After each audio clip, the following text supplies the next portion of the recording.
Ayun mga guys, ganito lang maglagay ng Honda Gear Oil. Yan. Ganyan lang maglagay mga idol.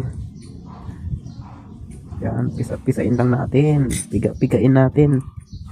Hanggang sa unti-unti nang pumasok doon para may puwersa na pumasok sa butas. Yan. Yan. Ganyan lang ginagawa ko mga idol kapag ako ay nagpapalit ng gear oil. Ayan. Ayun, may tumutulo. Sayang. Pero okay lang yan mga idol kasi patak lang naman eh. Ayan. Ayan, dahil hindi ko masyadong na ilagay lahat. Kaya, ayun. Tinawag ko yung aking kapatid. Nagpatulong ako sa kanya para ilagay lahat ang gear oil sa loob. Ayan.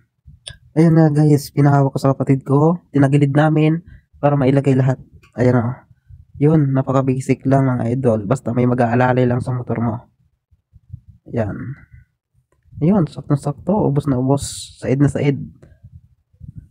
Walang tapon. Ganun lang pala mga idol. Kaya, kung kayo ay magpapalit man ng gear oil, ganyan lang idol.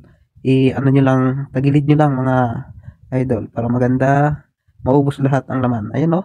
Yan, sa totoo lang, sinasagad ko pa talaga eh. Sayang kasi eh. At syempre, nailagay na natin lahat. Ilagay na natin ang tornilyo. Ayan, tapos dahan-dahan natin ibaba.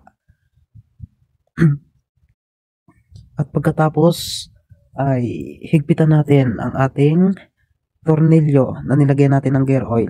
Dapat may sarili tayong mga tools para hindi na tayo pumunta sa mekaniko. Basic lang yan mga idol, kayang-kaya natin gawin yan. Ingat!